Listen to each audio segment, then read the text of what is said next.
Il faut que les gens comprennent qu'est-ce qui se passe, qu'ils agissent en conséquence pour être des bons citoyens. Or, il y a beaucoup de phénomènes. Nous prenons les conséquences et on ne cherche pas la cause. C'est comme quelqu'un qui a du palu. Au lieu de donner du climat pour le soigner, on lui donne un ferrelgan seulement pour baisser la température. Et quelques temps après, il retombe malade. Dans notre société, la plupart des jeunes, beaucoup d'intellectuels, ils ne connaissent pas leur histoire. Ils ont le même point de vue que ce que donnent les médias, souvent les médias occidentaux. Est-ce que vous savez qu'il y a des pays qui dépensent 1 milliard de dollars, l'équivalent de 1 milliard de francs CFA, uniquement pour diffuser les émissions que vous écoutez tous les matins. Avant, dès que les citoyens se réveillaient, ils prenaient Radio Mali. Qu'est-ce que Radio Mali est en train de dire? Mais jusqu'à une date récente, les intellectuels sont là. Dès que quelqu'un se lève, il branche RFI. Dès qu'il ouvre la télé, il regarde France 24. Mais il ne sait pas que derrière, on travaille son cerveau, on travaille son esprit. Ce pays-là met plus d'1 milliard de francs CFA pour ces petites émissions que vous écoutez. Vous grandissez et pour vous, la vérité, c'est ce qu'ils disent. Ils viennent négocier avec les gouvernements pour amener des antennes juste dans les villages. La vieille se lève, RFI et Réafo. Anya et France 24 là. Donc, les paroles de ces radios deviennent paroles d'évangile. BBC fait la même chose. La Voix de l'Amérique, la même chose. Est-ce que vous savez que dans la bataille idéologique que les pays se font, il y a toujours une radio orientée sur un pays qui bombarde d'images, de sons, pour travailler les esprits des gens depuis leur enfance. Et quand ils grandissent, vous entendez beaucoup de gens au Mali dire « Ah, sans la France, on compte ces fins-là. Nous ne pouvons rien sans la France. » Parce que c'est ce qu'on leur a enseigné. C'est à ceux qui croient. Je vais vous dire, le 15 septembre 1884, s'est tenue une conférence à Berlin qu'on appelle la conférence de Berlin pour diviser l'Afrique. Et c'est terminé en février 1985. Vous savez les résolutions principales de cette réunion concernant l'Afrique, c'est de dire nous allons apporter la mission civilisatrice. La France dit mission civilisatrice de la France. L'Angleterre dit nous allons exporter les 3 C, le christianisme, le commerce et la civilisation. 1. 2. Il y a 2 grands fleuves en Afrique, le Congo et le Niger. Nous y allons pour réglementer la circulation sur ces 2 grands fleuves. Voici ce qu'il y a dans les conclusions de la conférence de Berlin qui a dépassé l'Afrique. Nulle part, on n'a parlé de colonisation. Mais quand ils sont venus, on a tué des gens, on a opposé des frères. Quand un frère est chef de village, on appelle l'autre, on lui chuchote à l'oreille. C'est toi qui es le plus beau, c'est toi qui dois diriger le village. On te donne un fusil, fais tout pour le tuer. Quand il tue son frère, il vient rendre compte. Au moment du retour, on le tue. Donc la tribu reste sans chef. C'est comme ça qu'on a colonisé. Ils étudient les mentalités des tribus qui sont plus aptes à être prêts à la trahison. Des groupes ethniques très proches de la trahison. On travaille pour les avancer. Ceux qui aiment se battre, les plus braves, on les élimine. Vous savez, après la Deuxième Guerre mondiale, quand les Noirs ont aidé à éliminer le nazisme avec d'autres forces, parce qu'avant, on a dit que le Noir n'est pas courageux. C'est le Blanc qui est courageux. Mais qu'est-ce qu'on a fait de ces guerriers africains? On leur a promis là-bas, après la liberté, on va vous aider à avoir l'indépendance. Mais tous ceux qui ont crié à ça, on les a éliminés. Et l'illustration la plus farfaite, c'était au Sénégal, à Tcharoy. Les soldats ont demandé leurs droits simples, comme les Français. On les a tous tués. Le résultat, c'est quoi? On a dépecé l'Afrique. On a pris le Congo, on l'a donné comme propriété privée à Léopold, le roi Léopold. Qu'est-ce qu'ils ont fait là-bas? On a tué les gens, on les a brûlés, on les a fait travailler. Mais on ne l'a jamais appelé dictateur chez eux. Mais les présidents qui sont venus là-bas, ceux qui ont rendu service à ce pays-là, on les a appelés après dictateurs quand ils n'avaient plus besoin d'eux. Le dictateur Mobutu Sese Seko, Mobutu c'est qui l'a amené. Tant qu'il servait leurs intérêts, il était bien. Quand on n'avait pas besoin de lui, on a commencé à l'appeler dictateur et tous les Africains sont rentrés là-dedans. C'est comme ça qu'on travaille l'esprit des Africains. Ils ont colonisé l'Afrique. Avant de partir, quand il y a eu la Deuxième Guerre mondiale et qu'ils étaient obligés de décoloniser l'Afrique, sous la poussée nationaliste des Africains et l'appui des États-Unis et de l'URSS, qui voulaient que la France et les autres perdent les empires, qu'est-ce qu'ils ont fait? Ils ont fait beaucoup de stratagèmes. Je vous parle juste du cas français. Parce que moi, je connais tous les autres cas, comment ils ont fait. Quand on a dit de décoloniser et partir, tout le monde est parti. La France a décolonisé, est partie pour mieux rester. En faisant quoi? C'est le Premier ministre français, Pierre Messmer, qui a piloté la décolonisation, qui était un gouverneur colonial, qui connaît la mentalité des Africains. Parce que beaucoup ne savent pas que quand tous les dirigeants français ont fui, quand la France était occupée, la capitale de la France libre, c'était en Afrique, c'était à Brazzaville, ce n'est pas à Paris. En 1944, la capitale de la France libre, c'est Brazzaville. Ce n'est pas Paris. Tous les dirigeants ont fui, où ils se sont donnés aux Allemands. Maintenant, quand il fallait aller à l'indépendance, ils ont négocié. Comment partir pour rester? Quand ils ont vu que les peuples n'étaient pas d'accord, ils ont commencé à manœuvrer avec les dirigeants. Et je vous dis ce que Pierre Messmer dit dans ses mémoires. Il dit qu'en 1960, ils ont donné l'indépendance à ceux qui la demandaient moins, après avoir éliminé politiquement et militairement tous ceux qui demandaient l'indépendance avec intransigeance. Ça, c'est écrit noir sur blanc dans ses mémoires. Ça veut dire quoi? Tous ceux qui voulaient que la France parte, on a organisé des élections, on les a fait perdre. Les pays où ils n'ont pas pu perdre, ils ont organisé la guerre civile. Ils ont brûlé des villages entiers, tué des milliers de personnes, comme au Cameroun, en Algérie.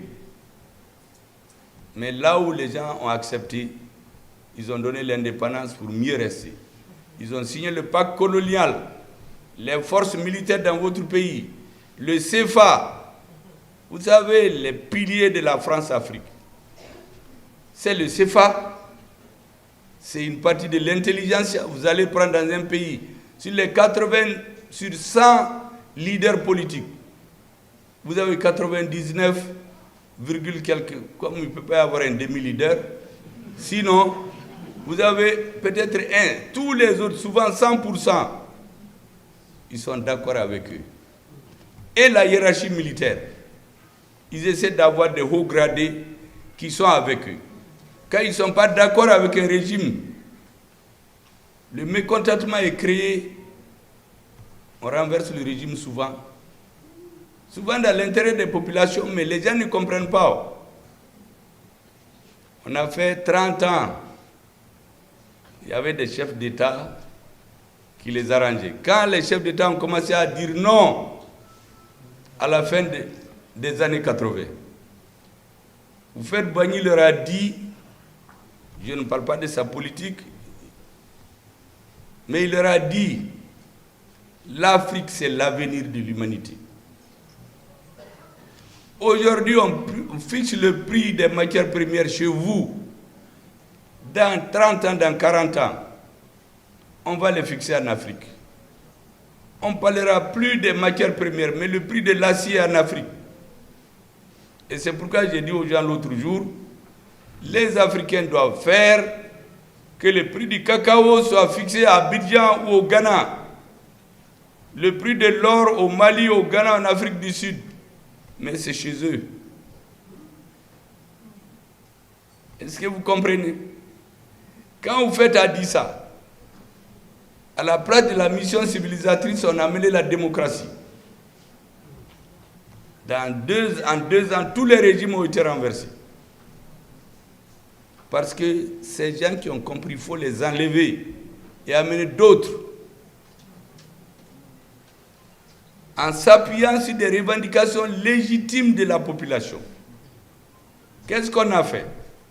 La Banque mondiale et le FMI, ces organisations, ils ont cassé par 3 les prix des matières premières. Un gouvernement, par exemple, qui a 1000 francs, se retrouve avec 30 francs. La population est la même. Donc les bourses baissent, les salaires baissent, et les radios dont je vous ai parlé passent le temps à dire aux citoyens, tant que ce président-là ne parle pas, on ne peut pas augmenter vos bourses ni vos salaires. Et on a fait passer la démocratie pour la solution à tous les problèmes. Et dans tous les pays, les gens se sont soulevés. Tous les pays. Là où ça ne va pas, on a tué les dirigeants. Ils infiltrent la jeunesse, l'intelligentsia, l'armée, et ils créent des problèmes économiques. Tous les pays se sont retrouvés avec 2-3 moins de ressources. La même population. Les gens se sont engagés, on a renversé les régimes. Constatez seulement, tous les pays sans exception, je le dis haut et fort, où on a changé le président à la suite du sommet de la Baule, le pays n'a connu que la guerre civile et les coups d'État. Il n'y a pas un seul où on a changé le président après la Baule et qui sont dans la paix. Aucun. Vous pouvez les compter. Les seuls pays où tout n'a pas été détruit, c'est là où, pour une raison ou une autre, ils ont trouvé peut-être des compromis. En tout cas, le président n'est pas parti. On a dit aux gens que la démocratie, c'est la panacée à tout. 90, 2000, on a fait 30 ans. On constate quoi? Destruction des États, destruction de l'école, destruction de l'armée, problèmes ethniques, rébellion, guerre civile, terrorisme. Au bout de 30 ans. Au bout de 30 ans, ils disent, ce n'est pas la démocratie. Les mêmes radios commencent à dire, vous les entendez maintenant dire, 40 ans de la famille Bongo au Congo. Mais Bongo, qui l'avait comme ami? Quand ils n'avaient plus besoin de nuit, ils n'ont même pas accepté qu'il aille se soigner chez eux. Un pays à côté de nous ici, ils l'ont utilisé, ils n'ont pas besoin du chef, ils ne peuvent même pas aller se soigner chez eux. Quand ils n'ont pas besoin de vous, vous avez fini leur travail. La guerre du Biafra, quand ils voulaient diviser le Nigeria, c'est des Africains qui ont servi de pont aérien pour diviser le Nigeria. Où sont partis ces chefs d'État? Quand ils ont besoin de vous, ils vous utilisent. Quand ils n'ont pas besoin de vous, on organise dans la société même les conditions de votre départ. C'est comme ça, c'est pourquoi j'ai dit aux dirigeants africains, ne vous mettez jamais au service des puissances étrangères. Cherchez votre popularité auprès de votre peuple. Donc, au bout des 30 ans, coup d'État, guerre civile, rébellion, faillite de l'école, faillite de l'armée. Quand on détruit l'armée d'un pays, c'est une technique pour le soumettre. Parce que quand on sait que c'est fini, on soulève une rébellion et le pays est occupé. Sinon, le président fuit. Qu'est-ce qu'on fait en ce moment? Il y a le désordre. Et on dit, on vient pour lutter contre le terrorisme. Comme on est paniqué, on dit, alhamdulillah, ils ont commencé à venir. Mais quand ils viennent, ils s'installent. François Hollande, pour nous tourner, il donne des belles phrases, c'est les plus beaux jours de ma vie politique, et on chante ça, parce que c'est ce que les Noirs aiment. On invite nos chefs d'État à Paris, on tapote sur les épaules, on dit démocratiquement élu, il y a les chevaux qui vous entourent. Bon, ça suffit. Vous venez faire le compte rendu au gouvernement, sur 30 minutes, le président fait 25 minutes. Ah, William Bogna, vraiment m'a bien accueilli, mais qu'est-ce qu'il y a au fond? Il n'y a rien. Ils viennent, il dit aux Maliens, je viens pour 3 objectifs. Détruire le terrorisme, restauration de l'intégrité territoriale du Mali, appliquer les résolutions des Nations Unies. 2013. Les Maliens sont contents, ils donnent les noms de leurs enfants à Hollande, ils sont très contents, ils donnent les noms à Damien Boiteux. Je vous rappelle d'ailleurs qu'en 1893, le premier soldat qui a quitté Mopti pour la colonisation de Tombouctou, il s'appelait Boiteux. Décembre 1893. 120 ans après, on recommence la même chose. C'est un heureux hasard de circonstances, mais moi je rappelle juste pour que vous compreniez ce qui se passe. 2013, on chante, Serval s'est transformé en Barkhane à l'insu des Maliens. Takuba est venu à l'insu des Maliens. Quand on a interrogé le président français à l'OTAN, Takuba a-t-il une base légale? Il sort, il prend le micro, il dit les Africains, venez tous nous dire vos intentions. Qu'est-ce que vous voulez? Est-ce que vous êtes d'accord qu'on reste ou non? Tout le monde tremble, on va, on signe. Il dit bon, ils sont tous d'accord. Mais avant, personne n'était d'accord. Il l'a amené à l'insu de tout le monde. Personne n'a signé la présidence de Takuba au début. Après, on a continué. On a voulu transformer le nord du Mali en un lieu où toutes les forces spéciales des pays européens, ils venaient s'entraîner au Mali. Ils ne voulaient plus partir. À un moment, le gouvernement de transition dit « Il faut que vous m'expliquiez pourquoi vous venez, qu'est-ce que vous venez faire ?» On a les dossiers. Il y a l'Espagne, il y a la Hongrie, il y a la Hollande, et puis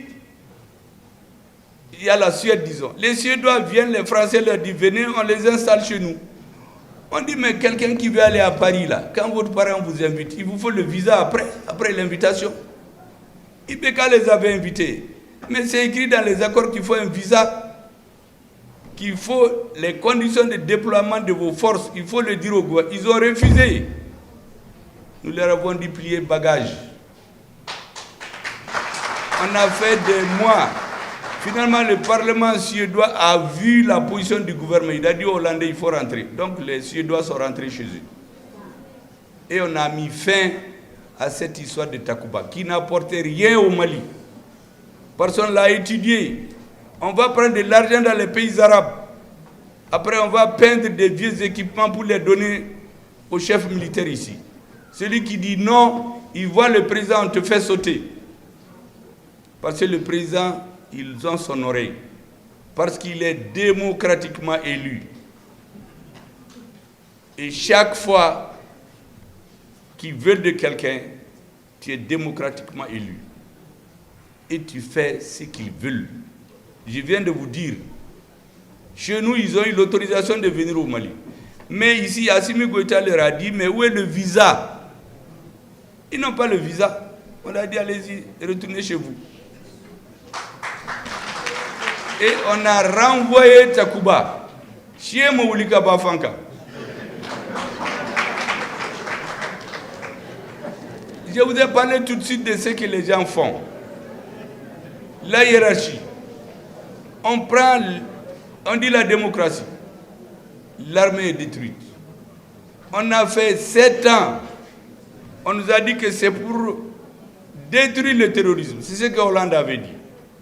Au bout de 7 ans, le terrorisme a quitté Kidal, s'est étendu jusqu'au sud du Mali. 80% jusqu'à Kaye. C'est comme un malade. Vous êtes malade, on vous donne une prescription, on dit que l'accord pour la paix c'est 2 ans. Vous faites 7 ans. Au bout de 7 ans, la maladie gagne tout le corps. Ça gangrène. De 2 choses l'une, je l'ai dit hier, ou vous changez de médecin, ou vous changez d'analyse, ou vous changez d'ordonnance, ou vous changez de médicaments, ou vous changez de la posologie. Le gouvernement de la rectification a décidé de changer tout. On a renvoyé le médecin, son analyse, et nous avons décidé que nous-mêmes nous allons analyser qu'est-ce qu'il faut et prescrire notre médicament. On n'a pas tiré un coup de fusil. On n'est contre personne. On veut simplement que notre peuple vive dans la tranquillité. On n'est pas contre le peuple français. Tous les peuples sont amis. Mais le président a dit, si vous voulez travailler avec le Mali, respectez notre souveraineté. Si vous voulez travailler avec le Mali, laissez le Mali choisir son partenaire stratégique. Si vous voulez travailler à Mali, respectez ses intérêts. Voici les conditions que le président a posées et sur lesquelles on travaille. On nous dit non. On a dit au médecin de partir avec son ordonnance, ses médicaments, tout. On n'a pas besoin. Nous-mêmes, on a nos médecins. Notre médecin, c'est notre président de la transition. Ces travailleurs, ce sont ces ministres qui auscultent les maladies. Le ministre de la Défense injecte pour réveiller le malade. Et le malade Mali qui était couché, on l'a soigné, on l'a réveillé et il est debout aujourd'hui. Nous voulons le faire marcher dans la tête du peloton des nations. J'ai expliqué hier un exemple très illustratif. À Ougosago, on va tuer 140 personnes. À Sobanda, on crée les conflits entre les Pelés et les Dogons qui étaient là depuis 100 ans. Le président va, il pleure, il revient. Vous avez tous vu à la télé l'argent qui est sorti des caisses de l'État pour acheter des hélicoptères est perdu. On va en Déliman à Menaka. On finance la construction d'une base militaire par l'aménagement. La base est construite par Barkhane. Et vous imaginez, dans le désert, ils ont oublié de faire un forage. S'il vous plaît. C'est ça, comment nous adopter et nous prendre. Un officier qui ose parler de ça, ils vont voir le président, on le fait sauter. Donc tout le monde se tient à carreau. Donc nos militaires sont obligés de sortir pour aller chercher de l'eau dans les hameaux. Les terroristes les scrutent, un jour ils viennent les surprendre, ils les tuent tous. Ils prennent la voiture, ils mettent des bonbons d'explosifs, ils vont rentrer dans le camp. Ils font sauter, on tue la moitié des militaires. Ceux qui ne sont pas morts se battent. Pendant 7 heures de temps, ils demandent un appui à l'armée. Plusieurs centaines de kilomètres dans le désert. Les avions appartiennent à l'aménagement. Aux forces internationales, ils nous disent qu'ils ne sont pas venus pour se battre. Ils sont venus pour s'interposer. Mais il n'y a pas de paix. Vous interposez où? On a fini de tuer tous les Maliens. Après, on les a mis dans les fosses communes et on nous montre quelques drapeaux de soldats morts. Les Maliens pleurent jusqu'au prochain drame. Voici le sort qu'ils ont réservé au Mali. Quand le gouvernement de transition est venu, on a dit, le président et le ministre de la Défense ont décidé avec la hiérarchie militaire et le gouvernement que aussi longtemps que notre pays n'a pas la suprématie dans les airs, dans le désert, on ne peut pas gagner la bataille. Et on a investi. En un an, le gouvernement de transition a acheté plus d'armes que les 30 dernières années réunies. Au prix du sacrifice des Maliens. Nous avons acheté nos hélicoptères, nos avions de chasse, nos véhicules militaires, on a acheté des drones. Aujourd'hui, tu attaques une base, on va chez toi en Bikunchi.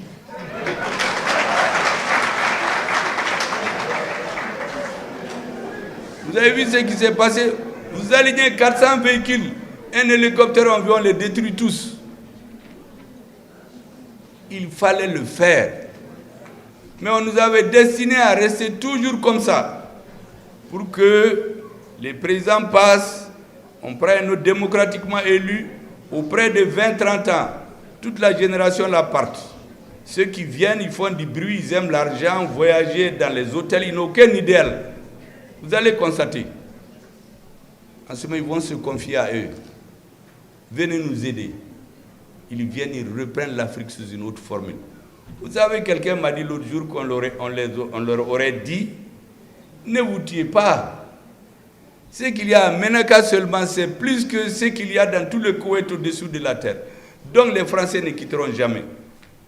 Ce n'est donc pas la peine de vous tuer.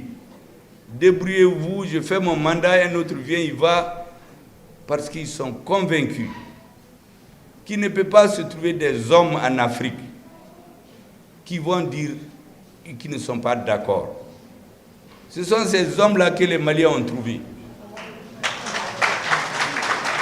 C'est pour cela qu'aujourd'hui, nous avons dit à la MINUSMA de partir, parce que sa présence ici n'empêche pas des Maliens de mourir en grand nombre. On leur a dit, Aïkata, sans de lait. On a fait Praou là-bas, là. Il y a eu des morts ici. Après, on a négocié 6 mois. Maintenant, il y a des gens qui ont dit qu'on va regretter qu'on ne pourra pas le faire. C'est ce qu'on est en train de faire aujourd'hui. Donc, pour que vous compreniez bien ce qui se passe, on a fermé les radios parce qu'on inventait des morts pour dire que c'est le Mali qui les faisait. Donc, on prend les dirigeants politiques, sur 100, on prend 98 et quelques, il reste les mourmourous là, peut-être qu'il ne peut même pas être quelqu'un. Lui, de toute façon, le président sortira des 98 et quelques là. Donc, il va faire leur jeu. Les officiers, ils trouvent quelques-uns qui sont en contact avec cette classe-là. Ils font leur jeu. Ils ont le CFA. Le pays ne peut aller nulle part. Et les gens grandissent dans ça. Les enfants, les vieux. Vous regardez les radios internationales. Avant, c'était à Bamako. Maintenant, ils sont tous dans les villages. Avec l'accord du gouvernement. Est-ce que notre radio est chez eux? Chez eux, ils n'acceptent pas. C'est leur radio qu'ils amènent chez nous. Parce qu'on veut modifier nos cerveaux pour que la jeunesse chez nous, les générations deviennent des gens asservis, qui ne peuvent pas dire non. Et on utilise toujours des arguments justes. Je vais vous donner une illustration. Il trouve un président démocratiquement élu qui dit à son peuple, si je viens pour vous. Il clignote à droite, mais dès qu'il est au pouvoir, il va à gauche. Ou inversement. Il clignote à gauche, dès qu'il est installé sur le trône, il vire à droite. Or, le peuple continue de regarder là où il clignotait. Ils veulent des présidents comme ça. Maintenant, quand vous ne faites pas ce qu'ils veulent, ils vont trouver dans la société vos fautes, vos erreurs. Leurs radios vont travailler là-dessus. Et un jour, on vous balance. Je vous donne un exemple concret que je connais. Je connais beaucoup, mais je vous donne un. Le Niger. Vous savez, quand le président Tanja leur a dit le prix de l'uranium, là, il faut le modifier. On le vend à 137 000 francs. Le Niger n'a que 30 et quelques mille francs. Il nous faut gagner dans les 100 000 francs, là.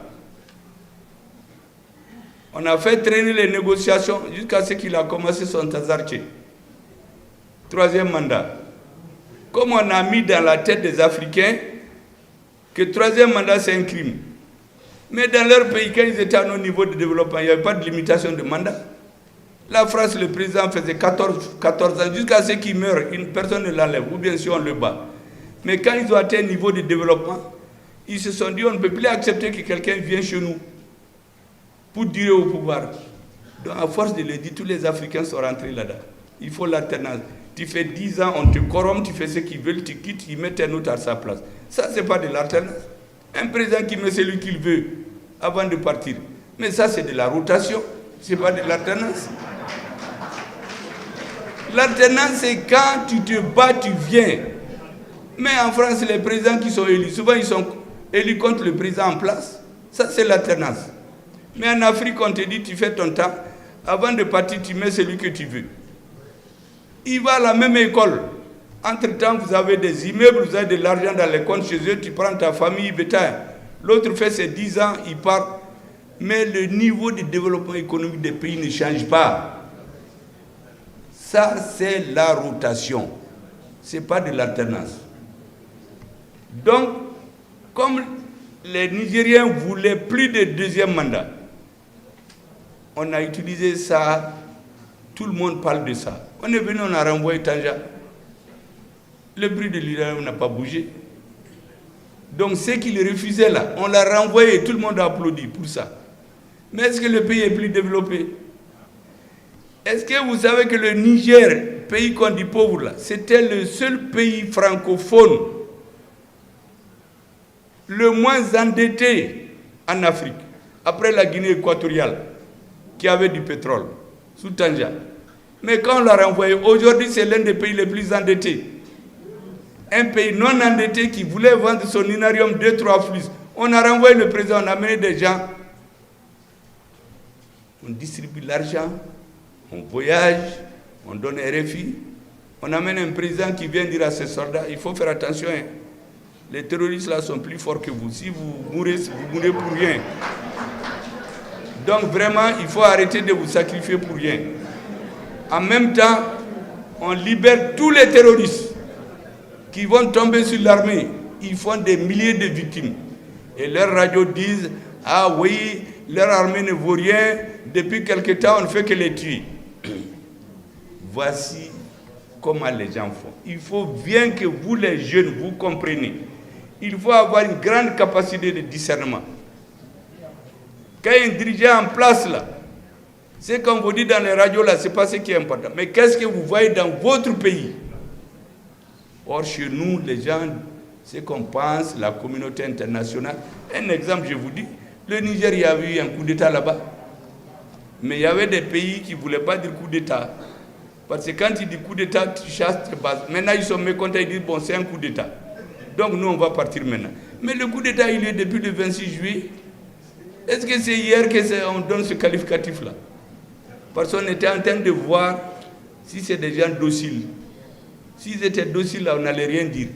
Donc, vous les jeunes, je veux que vous compreniez quelque chose. Il ne faut jamais vous laisser manipuler par des forces étrangères.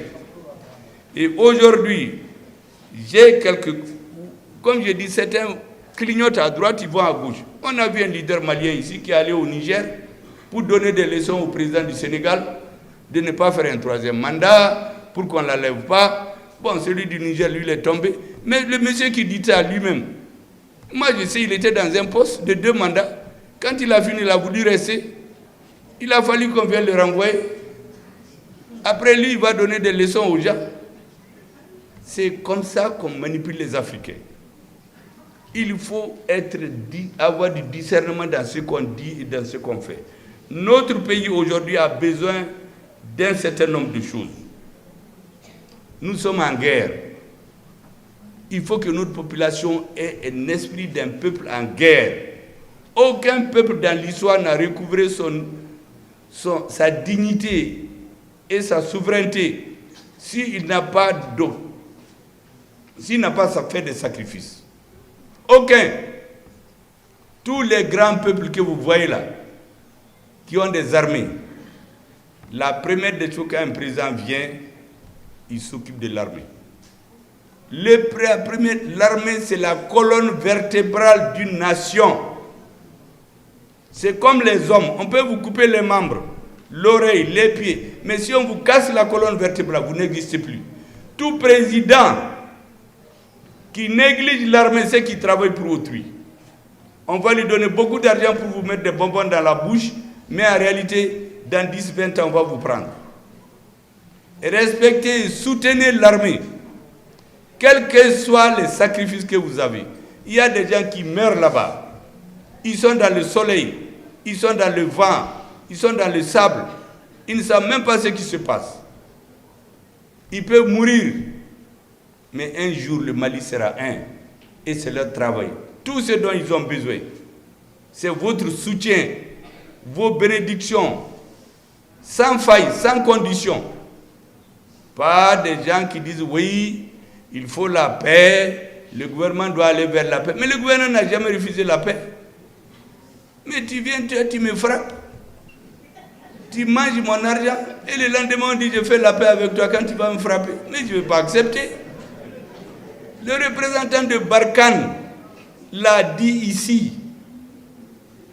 en 2017 à une conférence de presse à la Maison de la Presse. Il dit que les groupes armés, certains sont avec les terroristes la nuit, le jour ils sont avec le Mali. Ils sont dans les hôtels, ils construisent des maisons, l'État engraisse ses adversaires. Il faut que la population blanche du Mali soit protégée à deux niveaux. Première chose, éviter l'amalgame. Toute personne, tout Malien qui pousse à l'amalgame, c'est un ennemi du Mali. Il faut l'arrêter et le mettre à côté. Parce que c'est une guerre ethnique. Ceux qui veulent la créer, quand on crée la guerre ethnique ou religieuse, l'homme ne réfléchit plus. Donc tous ceux qui sèment l'amalgame là, c'est les ennemis du Mali. La deuxième chose, il faut être vigilant. Les Maliens doivent montrer qu'ils ont un coefficient intellectuel largement au-dessus de la moyenne. Celui qui va avec les terroristes la nuit, qui vient le jour chez nous en Bikunchi. On ne va pas t'engraisser pour venir tuer des Maliens. Il faut finir avec ça. Avant, on mettait de l'argent dans des caisses ou bien des cartons de Diago. Les gens vont se distribuer. Après, ils viennent tuer les Maliens. Mais ça suffit. On ne va plus le faire. Deuxièmement, les citoyens maliens de peau blanche qui sont favorables à la République, il faut que l'État les soutienne, les aide. Or, beaucoup ont l'impression que plus tu es proche de l'État malien, plus on te néglige. L'État est toujours en train de courir ceux qui le trompent. Il faut arrêter cela. Ceux qui sont fidèles à l'État, il faut les entretenir, il faut les chouchouter. Parce que les autres veulent développer.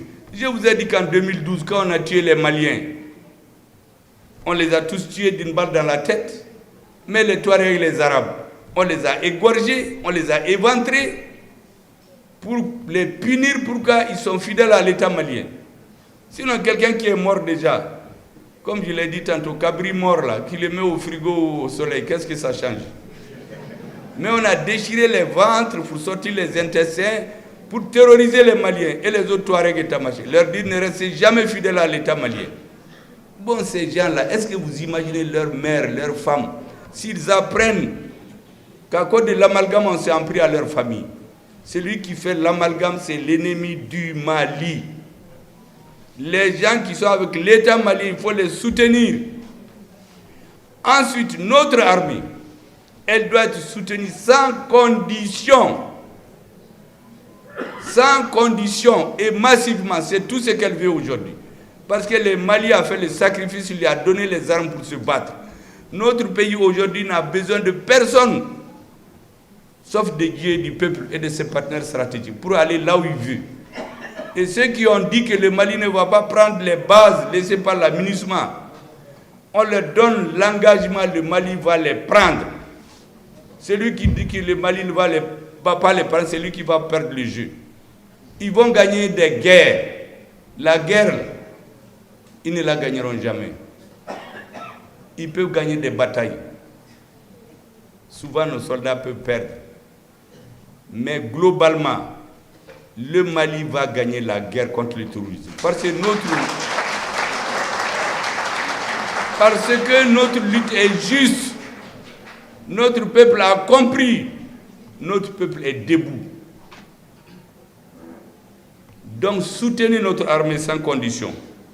Et je l'ai dit hier, il faut que vous ayez une claire conscience des intérêts politiques stratégique, géostratégique et géopolitique de ceux qui disent qu'ils viennent nous aider. Les intérêts de notre pays et le rapport des forces. Si vous enlevez ça dans votre justification des événements, vous allez vous tromper.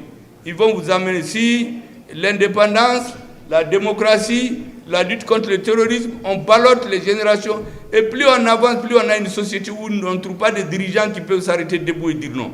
Mais regardez seulement, de l'indépendance à maintenant, la fermeté des dirigeants, ça baisse d'année en année, parce que dans la classe politique, c'est les gens qui écoutent RFI, France 24, BBC, ils lisent leurs journaux, et ils formatent l'esprit. Ah, entre ces feux-là, on connaît vraiment, nous, on n'a pas besoin de leur peuple-là. Notre peuple-là peut tout faire. Et qu'est-ce qu'ils ont fait plus que nous? Ils ont travaillé seulement. Pourquoi nous, on doit attendre l'aide de quelqu'un? Personne ne va aider quelqu'un à se développer pour venir contre lui un jour. Les Chinois ont fait la guerre de l'opium. On a voulu les droguer pour qu'ils soient une société de drogués pendant des années. Les Russes, on les a occupés pour qu'ils soient des esclaves. Vous savez, le mot slave en anglais, c'est esclave.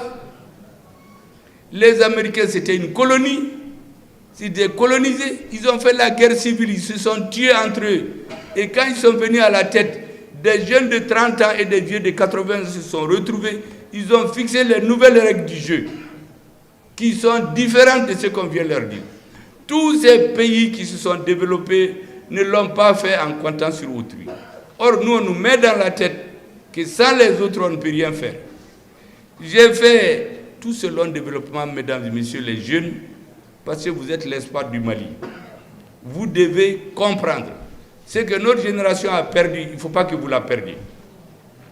Vous avez l'obligation de chercher à comprendre les événements, de ne pas lire et vous limiter au bourrage de cerveau que les radios et les télévisions font. Aujourd'hui, les Maliens n'écoutent plus Radio Mali. Si ce n'est pas dans les cas, France 24, il y a faux, RFI, il y a faux, BBC, il y a faux, Nerea, Mekounou, France 24, il y a faux. Mais il faut arrêter ça. Chez eux là-bas, personne ne connaît Radio Mali. Il y en a qui ne savent même pas où est le Mali. Ils ne savent même pas. Si vous regardez leur chaîne, quand vous partez là-bas, on ne parle jamais du Mali. Même quand un président africain va à l'Élysée, là, sur France 24 qu'on le voit, là-bas, on ne parle même pas de lui. Il faut qu'on ait une claire conscience des intérêts de notre pays, des rapports de force politiques, j'ai dit, historiques, géostratégiques et géopolitiques. Si vous n'intégrez pas ces éléments dans votre analyse, ils vont nous tirer par le nez tout le temps. Le Mali a décidé de dire non. Et le Niger a dit la même chose. Vous savez qu'au Niger, ils leur ont dit qu'ils sont 1500 soldats chez eux. Mais les Nigériens se sont rendus compte qu'il y a 3000. Que font les 1500? Ils sont là pour aider les terroristes. C'est pourquoi quand on a renvoyé ces forces, je ne sais pas, Barkhane, Takuba, puis par là, ils sont tous partis. Maintenant, là, on va faire face. Et vous allez voir, quand on va chasser ceux qui nous espionnent là, ceux qui cherchent à aider l'étranger, nous allons nous assumer. Nous ne sommes l'ennemi de personne. Ne soyez pas belliqueux, ne soyez pas arrogants, mais soyez fermes. Il faut que le Mali ait une poigne d'acier dans du velours.